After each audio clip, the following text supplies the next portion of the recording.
O assunto no Pode a Nossa Saúde de hoje está diferente. Nós vamos aproveitar que estamos aqui nas redes sociais e abrir uma exceção. Ao invés de falarmos de saúde, vamos te dar dicas de como usar esse meio para se posicionar e ganhar dinheiro. Você vai aprender com uma especialista no assunto o que deve fazer para começar a usar essa ferramenta que está no nosso dia a dia e pode mudar a sua realidade. Não saia daí. Ela é empresária, empreendedora serial e especialista em marketing e relações públicas internacional, com 16 anos de experiência no mercado e já realizou mais de 80 palestras. Seja muito bem-vinda, Patrícia Mirza.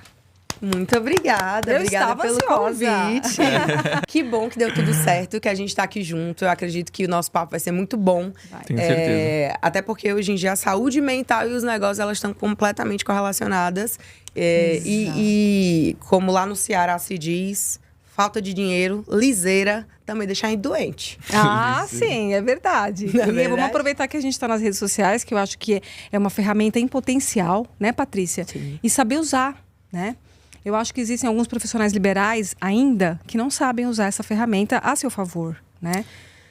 Sim, eu sou um pouco em contexto, né? Eu sou um pouco mais contraintuitiva hoje em dia, né? Eu já tenho 16 anos de mercado e eu passei por muitas fases. Já utilizei a internet, comecei a trabalhar com ela na época de blog, do Orkut mesmo. Na época de blog mesmo, assim.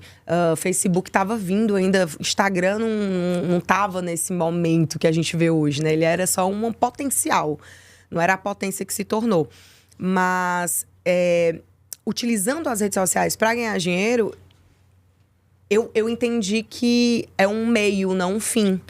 As pessoas, elas precisam entender o que é importante para cada uma delas. E hoje em dia, depois de já ter faturado muito com a internet, utilizado de diversas formas essa ferramenta, não apenas com posicionamento digital, mas também como uma oportunidade de conexão, uma oportunidade de não só oferecer serviços e produtos, mas também gerir algum tipo de movimento.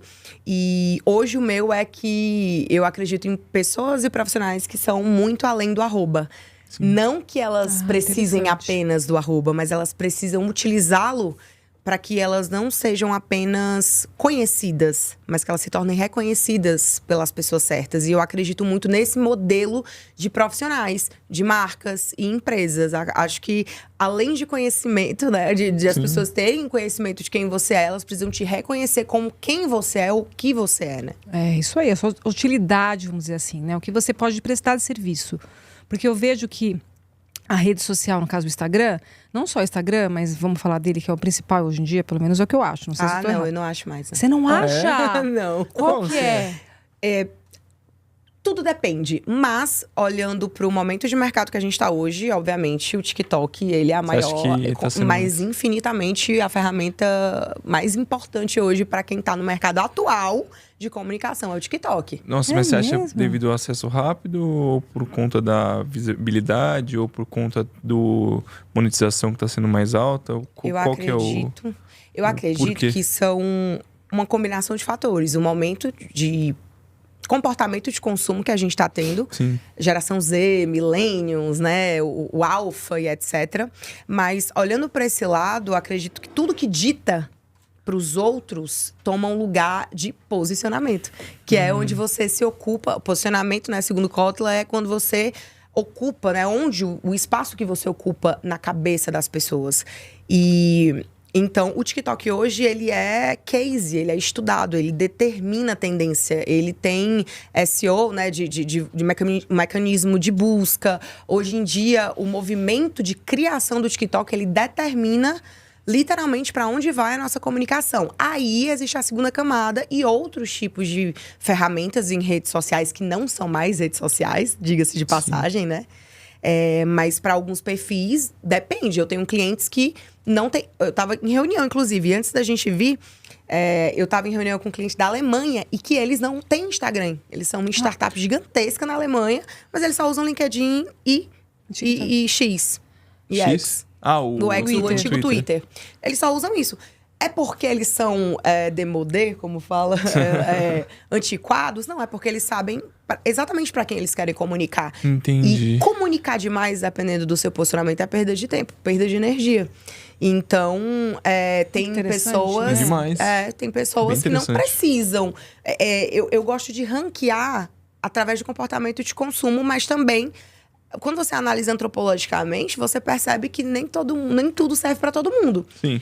E É isso que eu depende ia te muito do perguntar. perfil, né? Talvez o seu perfil seja o Instagram, porque o seu objetivo com a sua carreira, o seu produto ou o seu serviço, ele é aquele e se encaixa, funciona dentro daquela plataforma. Sim. Mas tem pessoas que utilizam o Pinterest, por exemplo, que é o principal canal de aquisição de clientes e posicionamento de marca. Tem pessoas que ainda se utilizam da Twitch, que se utilizam muito da Twitch. Da Twitch é bastante. Isso, principalmente do gamer, YouTube. essas coisas. Então, tem gente que tá no YouTube Sim. e que não tem como sua rede principal de comunicação o Instagram. E assim também acontece o Como é que contrário. você faz esse filtro, assim? É interessante isso Estudo que de você falou. perfil. A gente faz Estudo um de mapeamento perfil. de mercado. Porque você tem que fazer um estudo comportamental. Um pouco muito psicológico, inclusive. É. Com certeza. Sim, muito, bastante. A gente aprende muito, inclusive. Uma coisa interessante de se falar, eu gosto muito de falar sobre como as pessoas, elas perdem oportunidades porque elas não sabem aproveitar psicologia, o momento de mercado, o que a sociedade está fazendo e está caminhando. Então, tem um profissional na minha equipe que ele é contratado para fazer apenas uma coisa chamada Cool Hunter. Ele é um Cool Hunter. O que é um Cool Hunter? Basicamente, ele passa o horário de trabalho dele inteiro pesquisando tendência e fazendo esse mapeamento e colocando em, digamos, prateleiras, sabe? Prateleiras. Dá um exemplo, assim, do que seria uma tendência, o que ele colocaria numa prateleira, só pra gente poder nichar isso. Pra gente até Então, entender o pessoal que tá em casa, O né? que eu acabei de falar, por exemplo, se você se coloca nesse lugar, você vai perceber o seguinte, como empresa, vamos colocar aqui uma tríade. Eu gosto de trabalhar em pódios. Eu acho que a mente humana, ela funciona... A minha, pelo menos, TDAH, ela funciona... ela funciona em 3, sempre. É verde, amarela... vermelho, verde, amarelo. 1, 2, 3. Então, sempre legal. tem micropassos, assim. E olhando pra essa... dessa forma que eu vou falar, acho que vai ficar mais claro. Se você tem um cliente que ele é empresa, institucional, você vai analisar qual é o público, que nem quando você vai fazer um business plan, um planejamento de negócio, um modelo de negócio. Um plano de negócio como um todo. Você faz um plano de marca, um plano de comunicação. Então, você vai entender, esse cliente aqui, o que ele quer para os próximos 6 meses?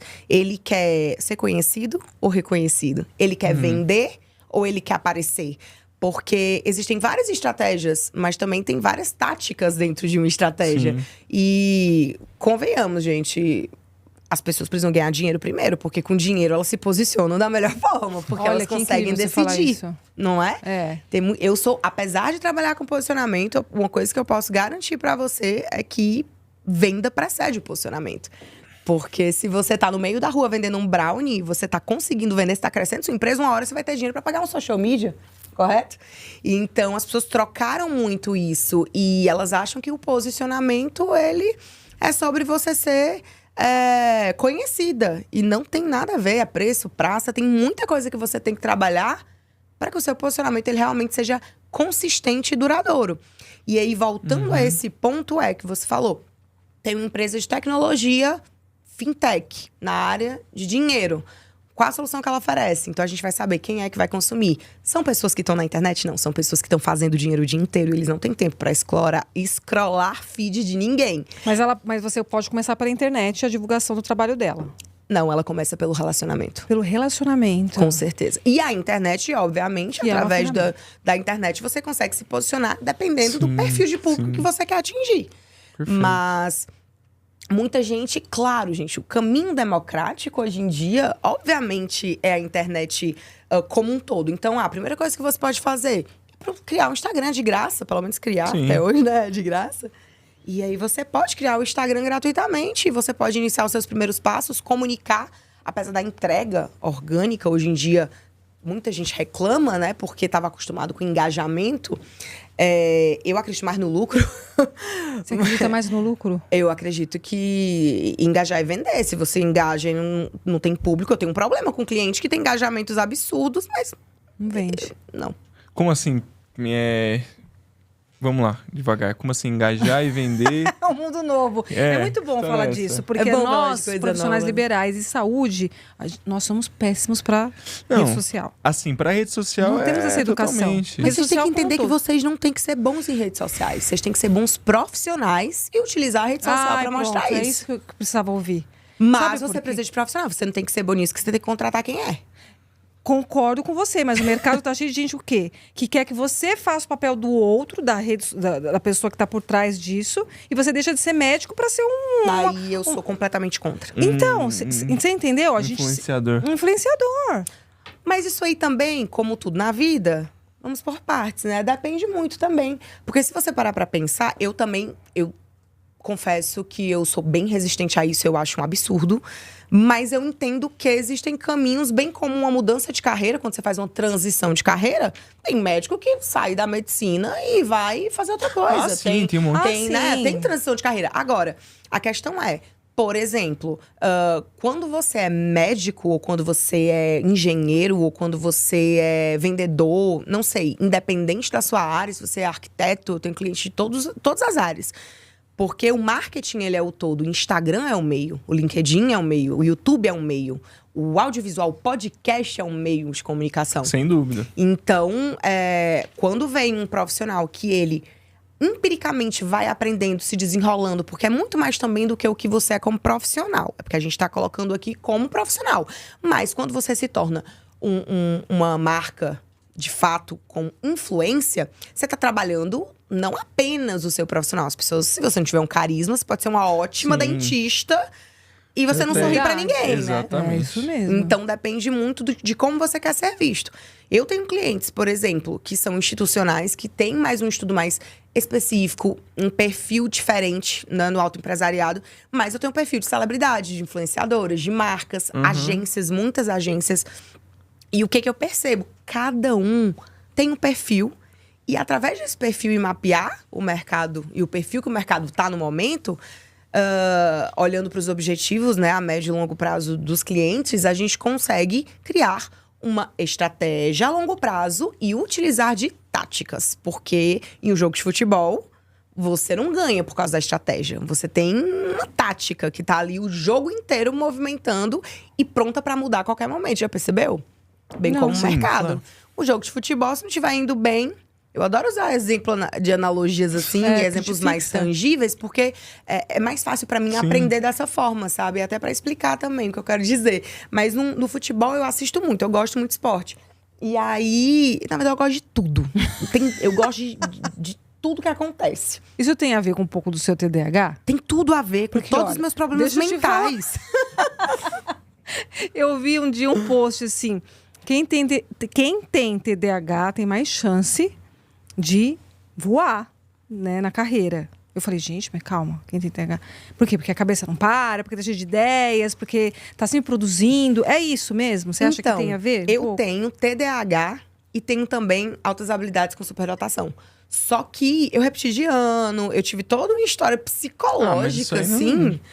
Não, mas quem não entende, você acha que você é burra, você leva isso como algo que, as cara... pessoas acham que a parte do Verdade. colégio é uma coisa que, assim, seja muito... Mas a nossa grade, assim, de colégio é muito... Limitado, muito né? limitada. Não vai referenciar um profissional lá na frente, não tem nada a ver né? com você. Mas, Às vezes até eu sim, fico às vejo vezes isso não. das crianças que ficam, ai meu Deus, coitado. Aí você vê o moleque lá na frente, vira um ótimo comunicador. Exatamente. O cara estoura aí, vende uma coisa. Eu descobri o meu TDAH quando eu já tinha 19 anos, eu tava na faculdade. Fiz Eu não faculdade de quê? sabia. Eu fiz Olha que loucura. Eu fiz faculdade de nutrição. Legal. Fiz faculdade de nutrição e paguei a faculdade de nutrição, porque eu não passei na federal. Maior desgosto do meu pai. Gente, por que nossa. o pessoal lá de Fortaleza tem Nordeste essa é assim. neura com o negócio federal? Sabe por quê? Porque a gente foi... Eu venho do sertão do Ceará. Você Então veio eu de vim de um onde? lugar, eu venho de Itapipoca. Eu venho da Messejana, hoje em dia da Messejana mais especificamente. Mas eu venho de um lugar muito precário, assim. Não precário porque é pobre só. Porque a pobreza, ela só é percebida quando você tem dinheiro. Quando você não tem acesso a dinheiro, você não se acha que a pobreza é um problema. Eu nunca fui infeliz porque eu cresci numa casa de taipa. Nunca. Eu comecei a querer não estar mais lá quando eu comecei a ir pra... Tem uma coisa que eu falo na minha palestra que é assim, foi tudo culpa da farinha com açúcar. Você já vai falar de farinha com... Já comeu farinha com açúcar? Não. Pois acredite, lá no Ceará é uma memória afetiva minha, tá? Minha avó, né, ela botava todos os primos, assim, e ela botava moral no pessoal. Então ela ia logo educando. E ela falava, ó, se você se danar, lá no Ceará a gente fala que é menino danado, né? Minha mãe é cearense. Ah, é? Ela é de Olha que Iguatu. legal. De Iguatu, terra boa. Quente, viu? Mas minha avó falava assim, quem se danar aqui não vai ter sobremesa. Porque a nossa sobremesa era farinha com açúcar. E a gente amava, a gente brigava. Então, assim, era minha sobremesa favorita porque era a única que eu tinha. E aí, quando eu lembro que a gente estava em Fortaleza, que a gente foi pra Fortaleza, e meu pai era motoboy, e ele ganhou cesta de Natal, que vem, sabe que a empresa dá? Chester, essas coisas. Eu lembro, dá até água na boca de lembrar. Você acredita? Da farinha com açúcar? De memória. Aham. Não. Mas olha só, preste atenção. Da Da farinha com açúcar. Da farinha também. com açúcar? É, sim. Sabe por quê? Porque, por que foi tudo culpa da farinha com açúcar? Porque quando meu pai começou a receber essa cesta todo ano, então era no final do Natal, né? No final do ano. Então era no Natal. Eu ganhei um negócio que eu nunca tinha experimentado na minha vida, que se chama leitinho.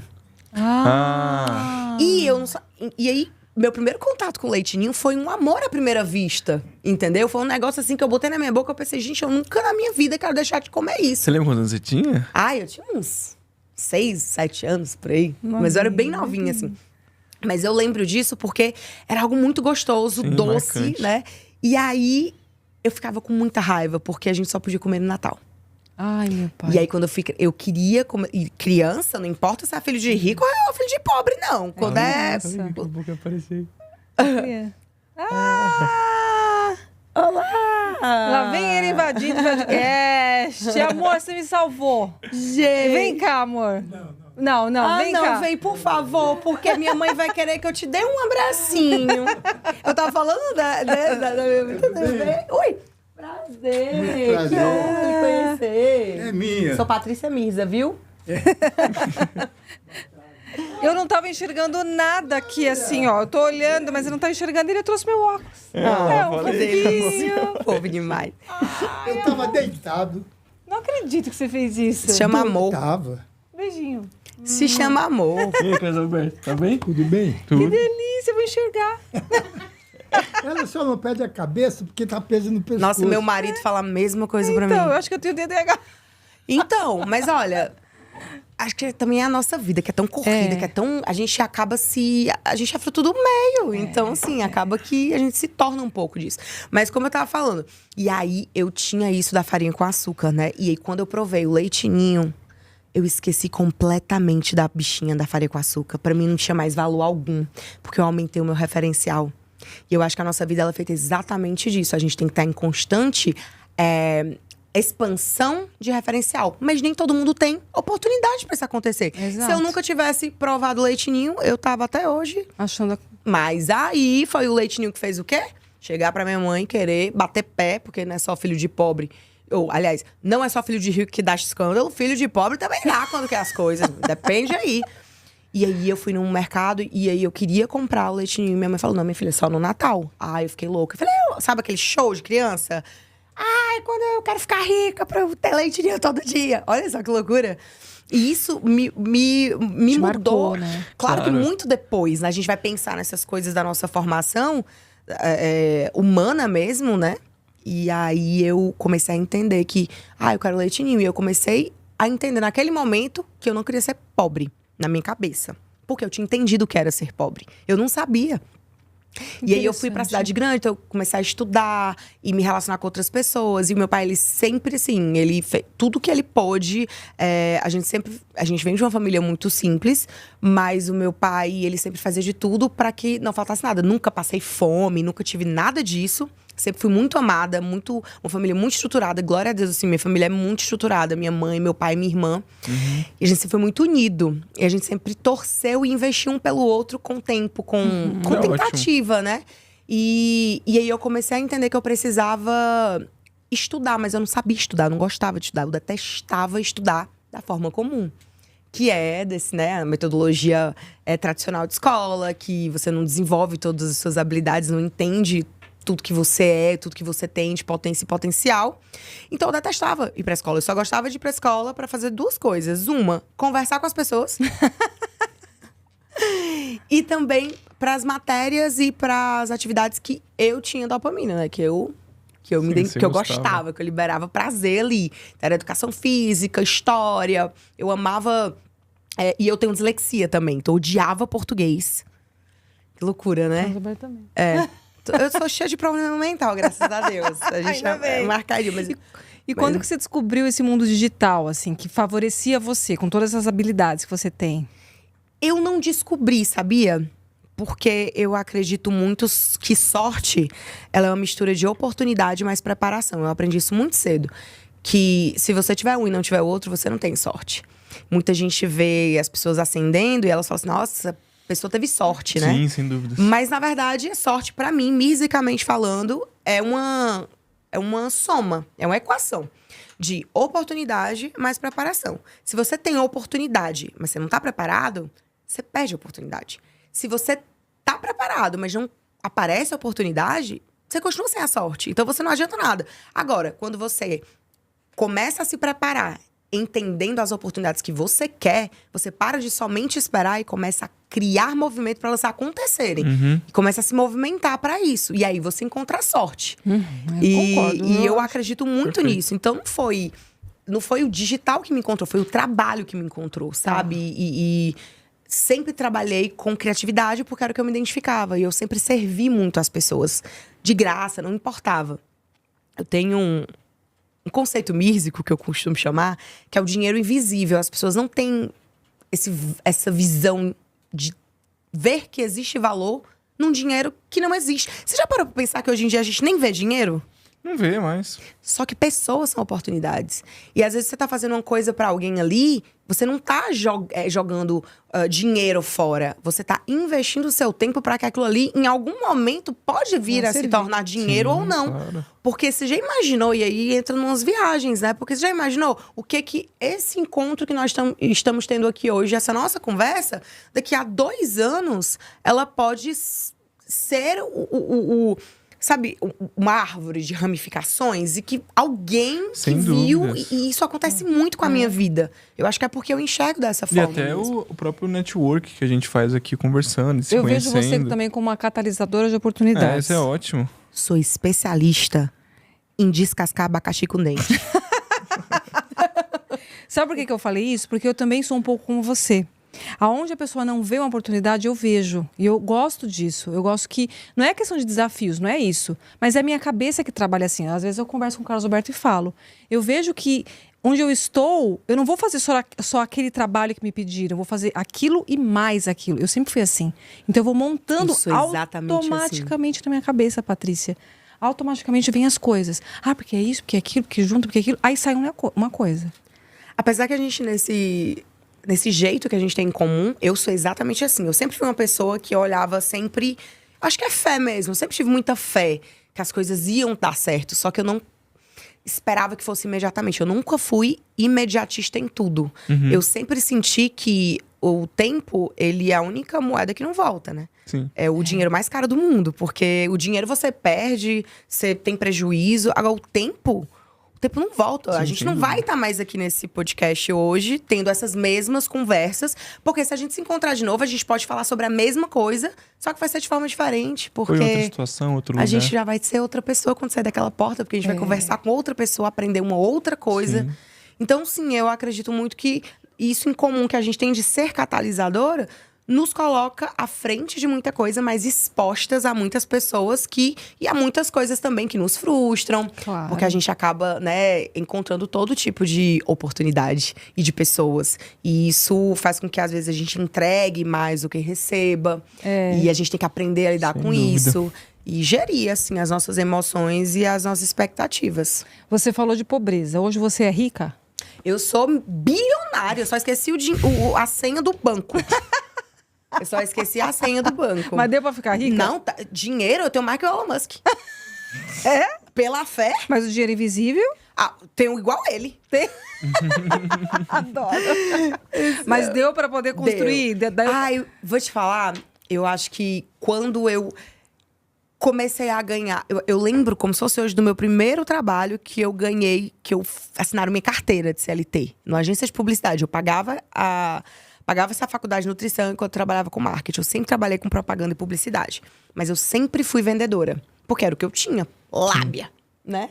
E também gostar de conversar é importante. 90% de vendas boas que você faz é relacionamento. Ah, sim. Então, eu comecei a entender que eu precisava desenvolver os capitais invisíveis também, né? Eu sou cheia de conceito místico, viu? Porque minha cabeça, ela...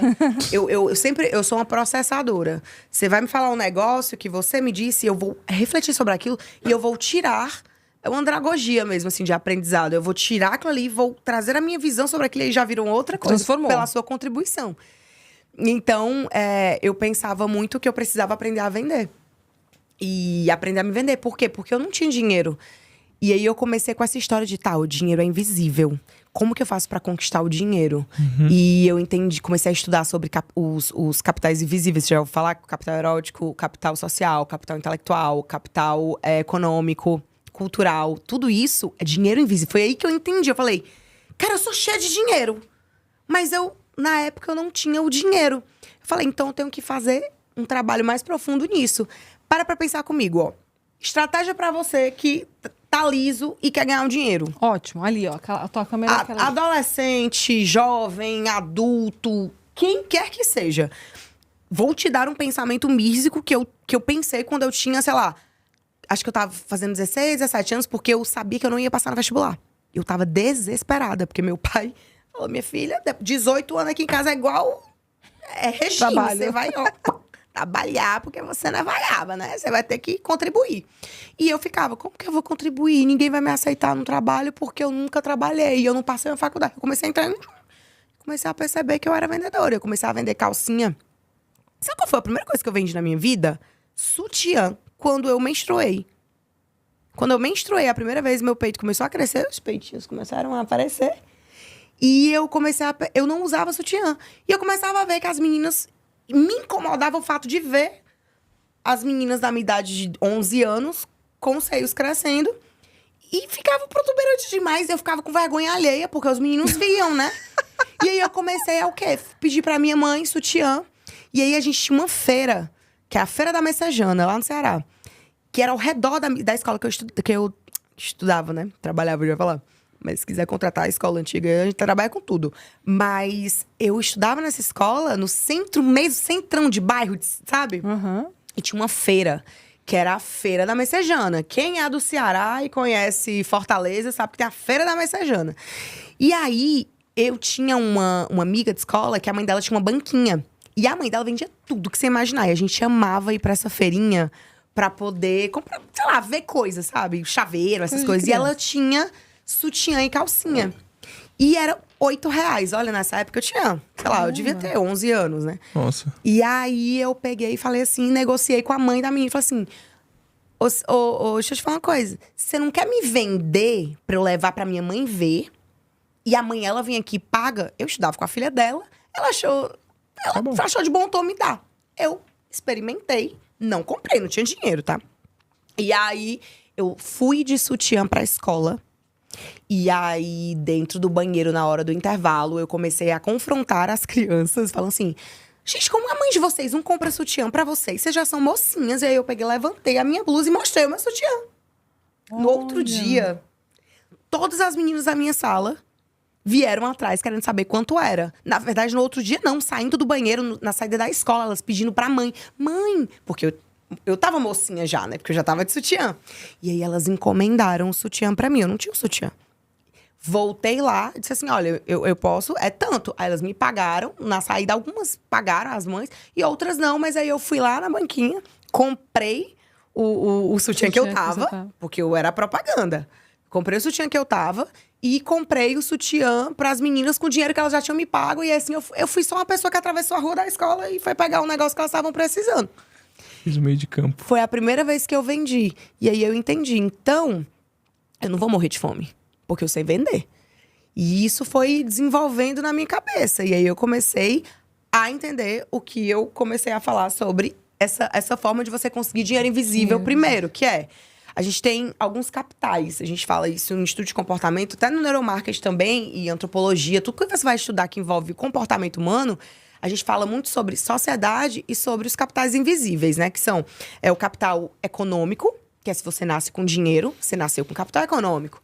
Aí você tem o capital cultural, o capital social.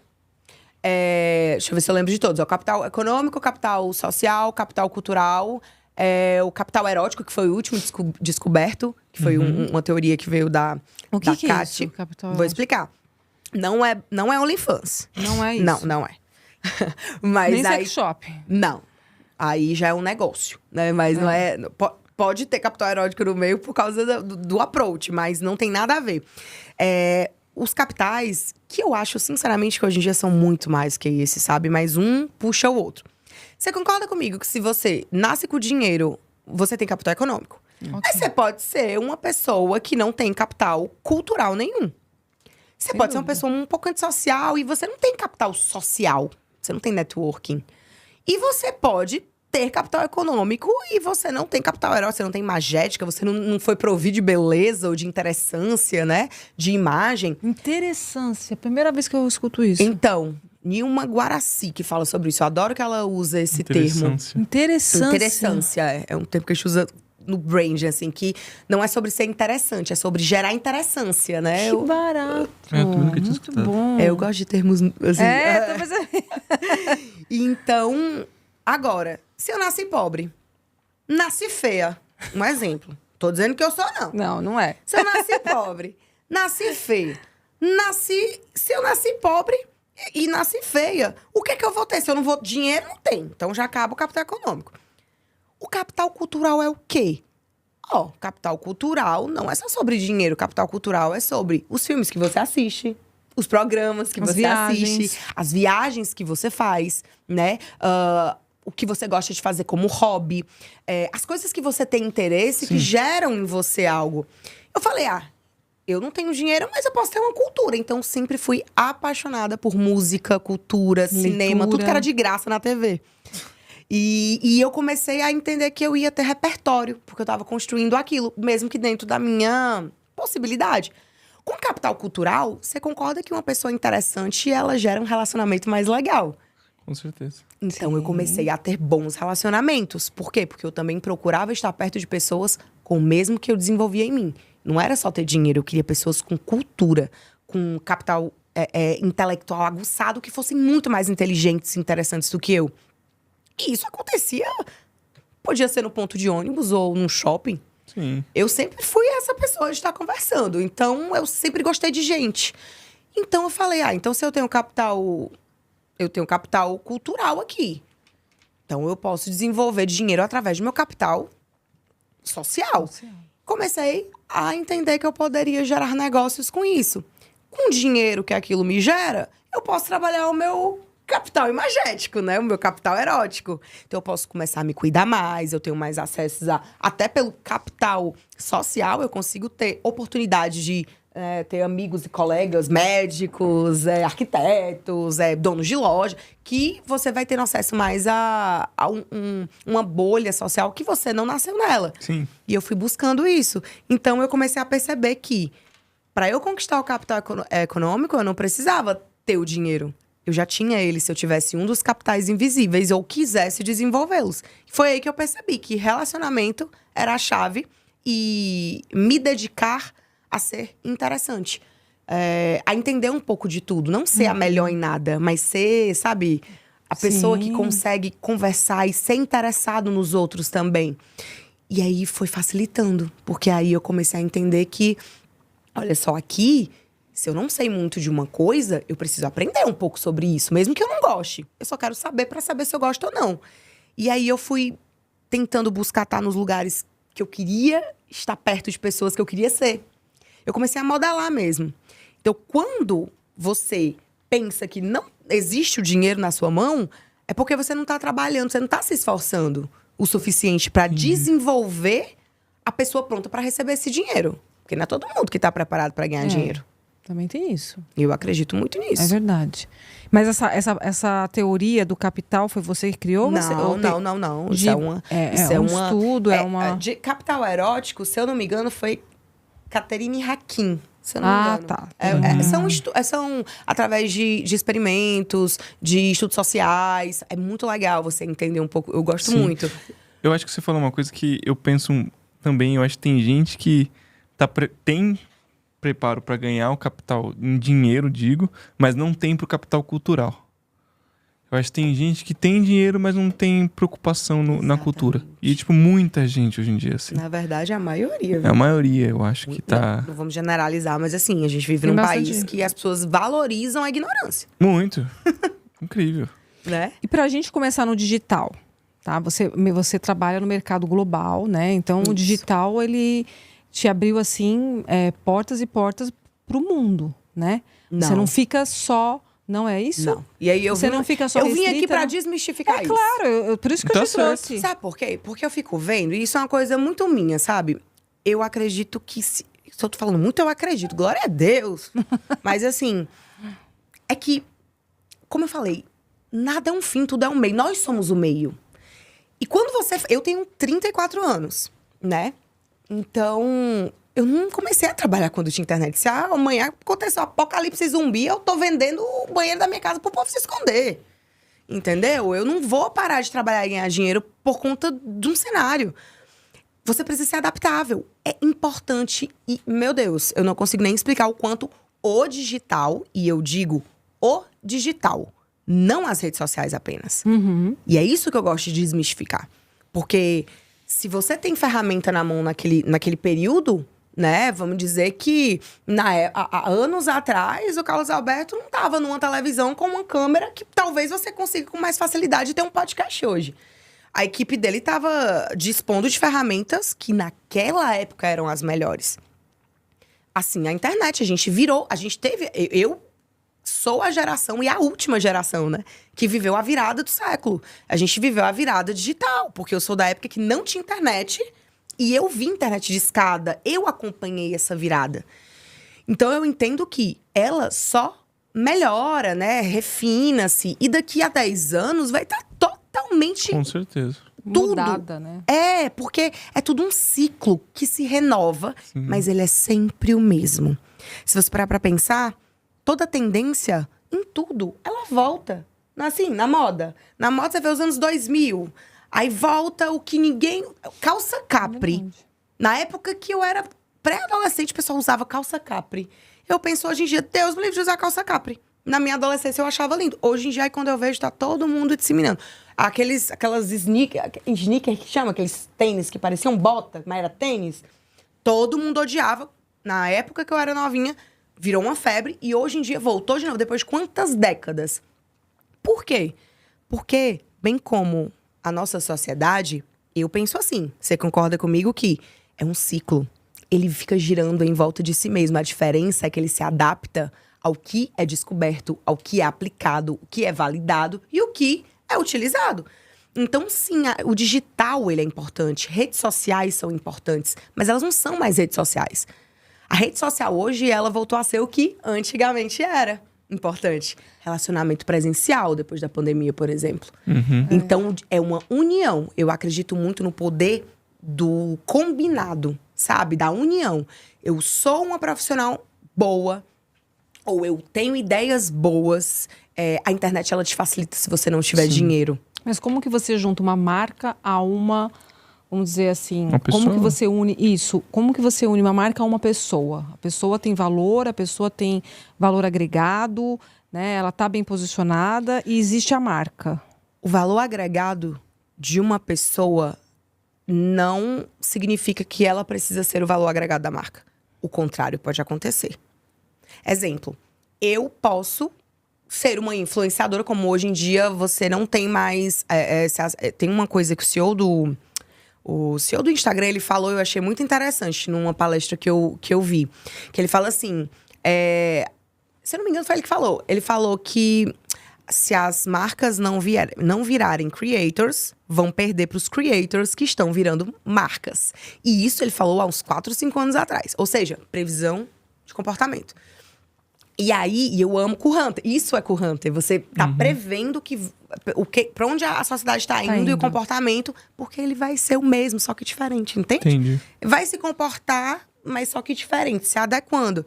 Então, quando você olha para o natural que a gente acompanhou, a geração alfa, geração Z, não vai mais ver o que a gente tá vendo, que é marcas se tornando, aliás, pessoas comuns se tornando marcas, se tornando o seu próprio ativo e o seu único e maior, muitas vezes, até então, né?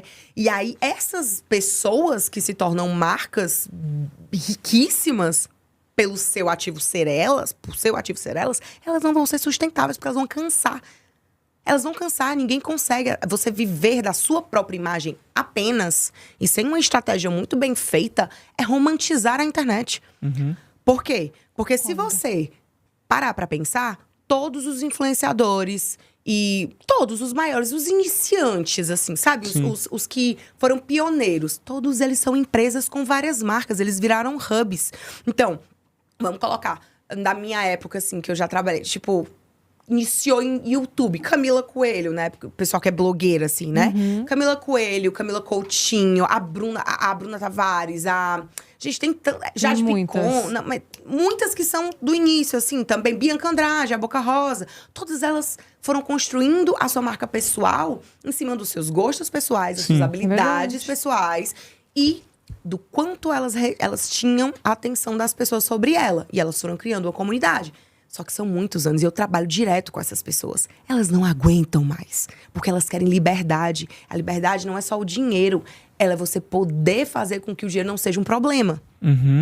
Então, quando você vê isso, você entende que, poxa, o momento é valorizar essa marca e gerar publicidade em cima dela, até que todas hoje em dia estão o quê? Criando suas próprias marcas, para poder, muitas vezes, inclusive, se desvincular do seu próprio nome. Existe um movimento que, se você parar para ver, é exatamente esse. As influenciadoras, celebridades, os homens, né, muito conhecidos, essas pessoas, elas estão criando marcas que fazem com que elas sejam uma segunda marca que elas trabalham, porque a primeira é o nome delas, mas elas desvincularam. E aí a gente tem um movimento contrário, que são, por exemplo, os CEOs virando influenciadores. As pessoas saindo de dentro de grandes empresas, de impérios milionários, bilionários, para se tornar uma figura pública. Sim. Por quê? Você entende que não tem certo e errado, mas nós somos a última geração que vai ver o caminho inicial disso. Então, a minha visão sobre o geral, de como você pode utilizar a internet para que você ganhe dinheiro, é que você entenda quanto dinheiro você quer e até onde você quer ir por ele. Primeira coisa. E é possível. Primeira coisa, exato. É entender primeiro assim, tá? Porque quando eu ganhei os meus primeiros... O meu CLT era uma coisa. Quando eu comecei a ganhar dinheiro prestando serviço, porque eu nunca deixei de prestar serviço e não vou deixar, não quero... Eu tenho várias fontes de renda, mas eu nunca vou deixar de prestar serviço. Você tem marca própria? Não. Marca própria, não. Eu tenho uma empresa de serviços e eu tenho um hub de soluções. Então, assim, o que você precisa? Eu tenho um hub que pode te atender ou não. Mas se eu não souber fazer, eu conheço que vai fazer bem feito e eu tô ganhando em cima de todo mundo. Porque networking é faturamento também. Todo mundo tem que ganhar, né? A gente tem que entender que se você não precificou o seu networking, você tá gastando tempo com gente que não vai te contribuir, às vezes. E não tô falando só de dinheiro. Sim. Porque o networking é o dinheiro invisível. A pessoa vai te indicar em muitos projetos, né? Então, finalizando a sua pergunta e nessa indagação em confronto, é dizer que popularidade é quando a pessoa te conhece. Sim. Influência é quando a pessoa para te ouvir. Autoridade é quando ela acredita no que você fala. Mas existe... Eu sempre acreditei muito que existe esse... E sempre vai existir, né? Mas existe esse outro lugarzinho para quem vende para todos os que estão embaixo. Que é quem é referência. Por quê? Porque você pode ser referência na sua área. Você pode ter um referencial na sua área, vários. Você na sua, ela na dela, eu na minha. E às vezes a pessoa, ela não é popular. Muito menos influenciador. Mas ela é autoridade reconhecida. Então, o que ela pode fazer? Ela, já sendo quem ela é, o que ela é e o que ela trabalha para continuar se tornando, ela consegue investir para que ela se torne. mais conhecido, influencie pessoas através das redes sociais e aí se torne talvez popular. Porque sempre vai se tornar popular aquele que se destaca na sua comunidade, no seu meio, no seu nicho, né? E aí, quando você olha o contrário, é um caminho que parece mais fácil. Você concorda comigo que tem gente desconhecida um dia e no outro dia vira um fenômeno seguido por milhares de pessoas? Todo mundo tem espaço hoje, todo mundo pode ganhar dinheiro hoje com a internet como ferramenta, só que a pessoa ela não sai da popularidade. Ela nunca vai se tornar de verdade uma autoridade ou uma referência e às vezes nem de fato um influenciador. Porque ser popular não necessariamente influencia decisões. Ela influencia às vezes julgamentos. A pessoa popular, ela é conhecida. Não é a pessoa que eu vou parar pra ouvir falar porque eu quero tomar uma decisão, porque a opinião dela importa.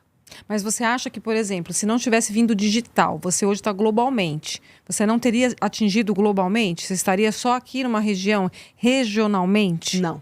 Você acha que estaria lá fora também? No mesmo lugar. Percorrendo outros lugares. Com De outras outros formas. caminhos. Mas eu estarei no mesmo lugar. Por quê? Porque tudo de grande que aconteceu na minha vida, imagina, eu venho lá, como eu falei, né? Venho lá do sertão do Ceará. Fizeram uma matéria sobre mim no meu primeiro ano de Cannes, do Festival de Cinema, que era a brasileira que saiu de cima do jumento pro tapete vermelho. Olha, e eu trabalho com mercado de luxo. O pobre não tem um dia de paz, né? Aí, o emergente, ele sofre um pouco, às vezes. mas eu boto isso na minha palestra, porque eu tenho o Cleiton, né? Que era o jumentinho que eu tinha. Ah, você tinha mesmo, jumento? Ah, era verdadeiro o jumento. Depois você assiste. É uma matéria que tem lá na... Pode falar o nome de... Claro, pode né? falar. Que tem o do Hoje em Dia, que era Mulheres Hoje em Dia. Tá. Eu lembro como se fosse hoje, meu primeiro ano. E aí fizeram essa matéria que eu achava que ia vi sair. isso. Não foi a Renata que fez isso? Eu acho que pode ser... Eu acho que... A Renata. Renata o quê?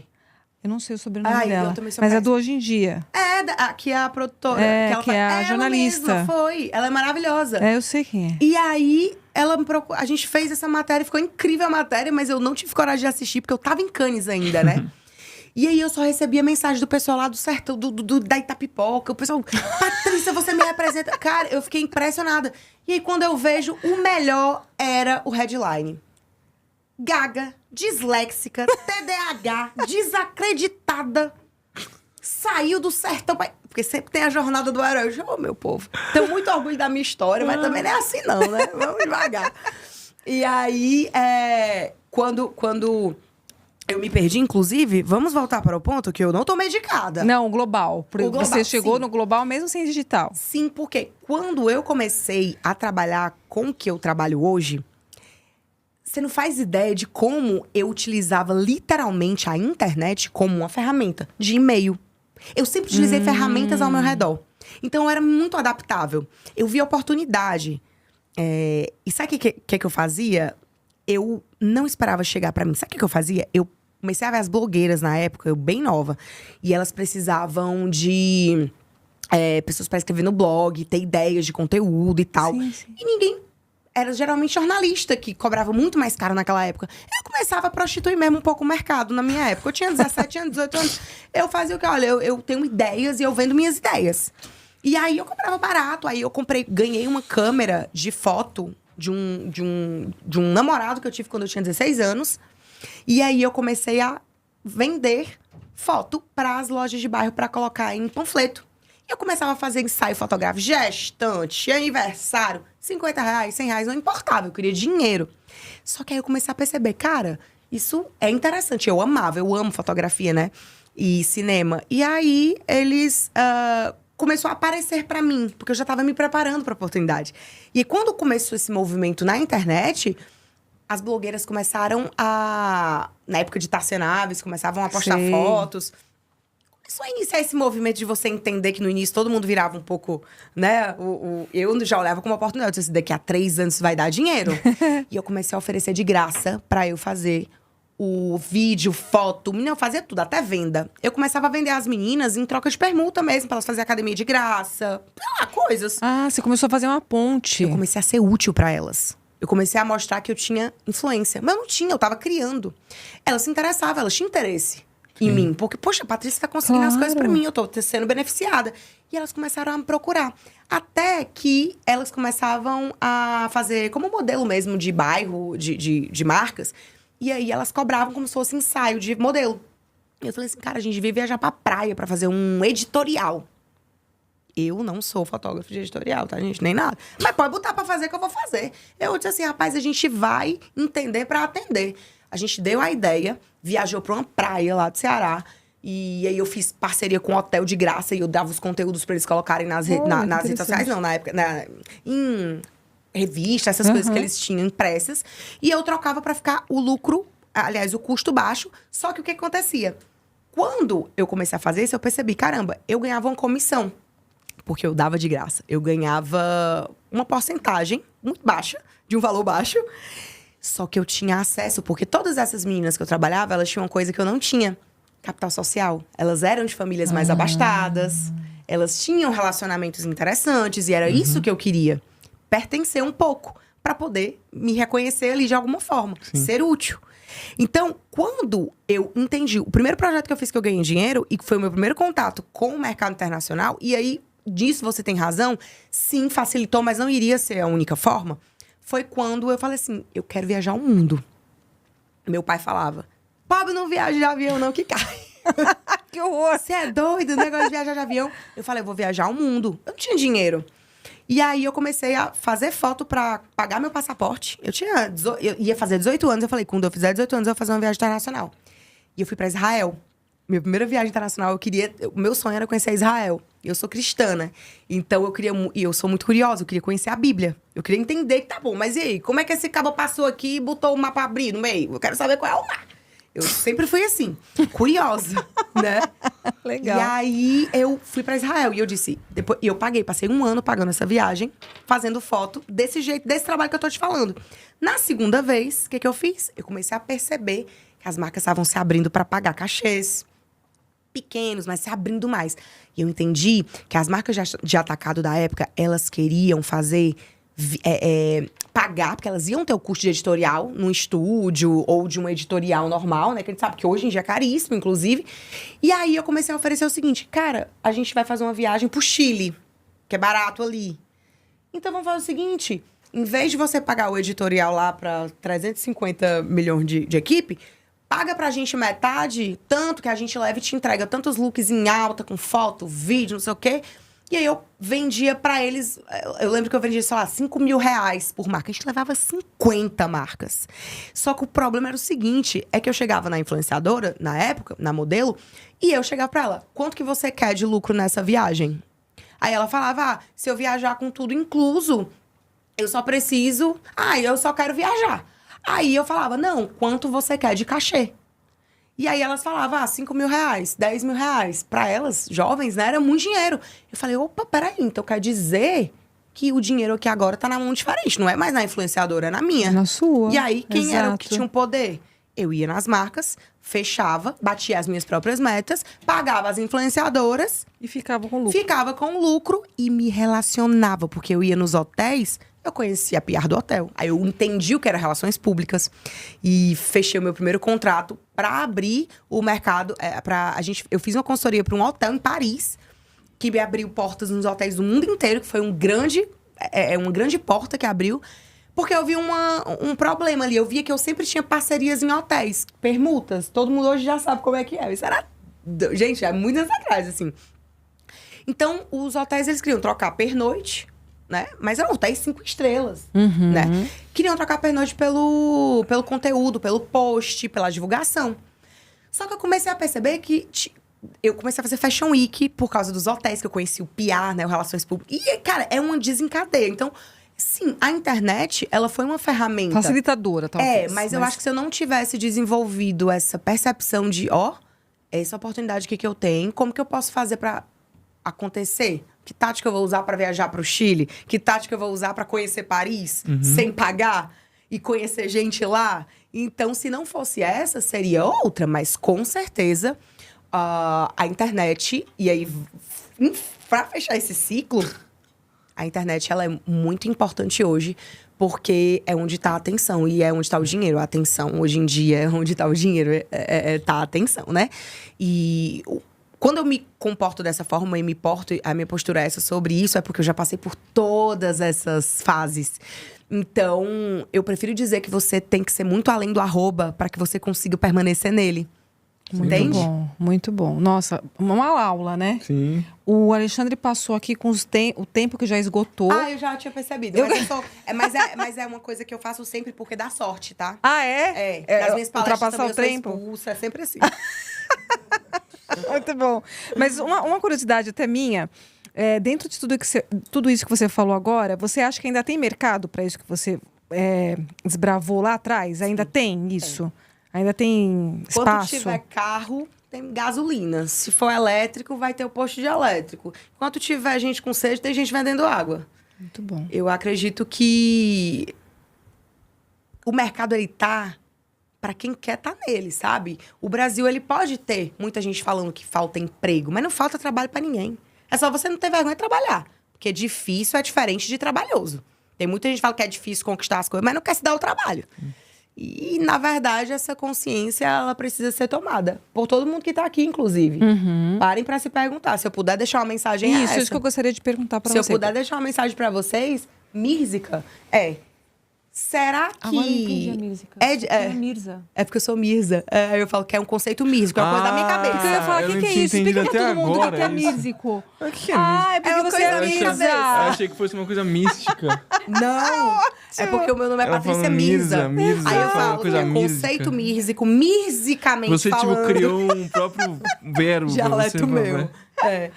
E eu trabalho... E isso que eu vou falar pra vocês é genuíno mesmo. E eu gosto de falar porque eu trabalho com ego. Eu trabalho com o Festival de Cinema de Cannes, o Oscar. Eu trabalho com o Met Gala. Eu trabalho com o Festival de Cinema de Veneza. Inclusive, minha equipe tá lá agora, que começou hoje. Caramba. Eu trabalho com o GP de Mônaco. Eu trabalho com muita gente que eu jamais, nunca em cima do Cleiton eu ia achar que eu ia. Nunca. Ótimo. Nunca, mas não foi sorte, né? E foi principalmente porque eu sempre me perguntei, será que é realmente difícil ou vai me dar mais trabalho? E a resposta, quando ela era, vai me dar mais trabalho, aí eu ia decidir se a desculpa ia ser que era difícil. Porque aí eu ia decidir se eu ia querer me dar o trabalho, me esforçar, correr atrás, me submeter, inclusive, né, para conseguir o difícil. Que, na verdade, não é difícil. Muitas vezes só dá trabalho. Então, que vocês possam ter muito trabalho e essa percepção de diferenciar. Muito bom. É tão difícil. Não, cara. Dá trabalho, mas eu vou... Não é difícil, não. Mas dá trabalho. Muito bom. Legal, Adorei, bem gente. legal. Adorei. Eu tava esperando muito isso. Eu acho que superou as expectativas. Ai, que bom. É. E eu não tô medicada, então eu tô falando desse menino. Olha, meu TDAH hoje, ele tá assim. O meu divertidamente, ele tá hoje, ó. Ai, que bom, Patrícia. Deixa eu só agradecer aqui o Estúdio Porte Par, André Lemos, caricaturista, e as meninas das canecas, que presenteiam os nossos André Lemos, convidados. eu amei, viu? Ó. É incrível. É bem legal. É muito legal. Vou até cortar minha Todo franja mundo de novo. gosta. É bem legal. E também quero agradecer o Videomed, né, nosso parceiro aí que está com a gente agora a partir dessas temporadas. É uma plataforma digital, tá, de saúde mental e outras especialidades médicas que atendem o Brasil inteiro. Então quero agradecer a ele que está com a gente nessa jornada, né, Não Vinícius? deixa de se inscrever no canal, deixar seus comentários, marca o joinha, não é? Marca o joinha, ativa o sininho, dê sugestões. A Patrícia fez sugestão minha, tá? Eu Ó, já tá sigo vendo? ela, já gosto do trabalho dela. Dá Então, sugestão. dá sugestão, mas pode mandar sugestões pra gente. Patrícia, quero agradecer muito. Obrigada Foi você. muito Foi bom. ótimo. Você Foi ensinou ótimo. muita Bem coisa pra legal. gente. Eu amo ter tempo, assim, pra conversar mesmo, sem medo. Vocês vão me julgar, não. A gente já Não, aqui trabalha ninguém num julga. meio tão pesado que quando a gente pode tem que- poder, né? Exato, tem que vir falar mesmo, né? Sem julgamento. Claro. E é isso, é uma liberdade de expressão. É né? verdade, mas muito obrigada pelo convite, agradece. pelo Obrigada a papo. você. E pela escutativa. E as suas redes sociais é @Patrícia @Patrícia Mirza, Mirza. Mirza. E o da HIT, né? Que é HITH.co, que é da minha empresa, tá? Ótimo. Quiserem trabalhar relações públicas, assessores de imprensa, quiser conhecer o Elon Musk, call me. A gente conversa. Tá certo. Gente, obrigada. Até o próximo episódio. Tchau, tchau. Valeu. Imagine ter acesso à saúde de alta qualidade onde e quando você precisar. Com a Videomed, a telemedicina se torna simples, eficiente e inclusiva. O aplicativo Videomed é tecnologia de última geração ao alcance de todos. Fácil de usar, tanto para profissionais quanto para pacientes. A sala virtual conecta você a especialistas de forma prática e segura. Durante a teleconsulta, o médico prescreve receitas, solicita exames e tudo é enviado diretamente para você, com total segurança e protegido pela LGPD. A telemedicina ideal para o primeiro atendimento clínico, retornos após exames e para ampliar o acesso a especialistas onde quer que você esteja.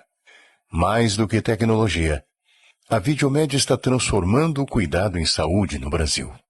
Com flexibilidade e excelência, ela conecta profissionais e pacientes em qualquer lugar.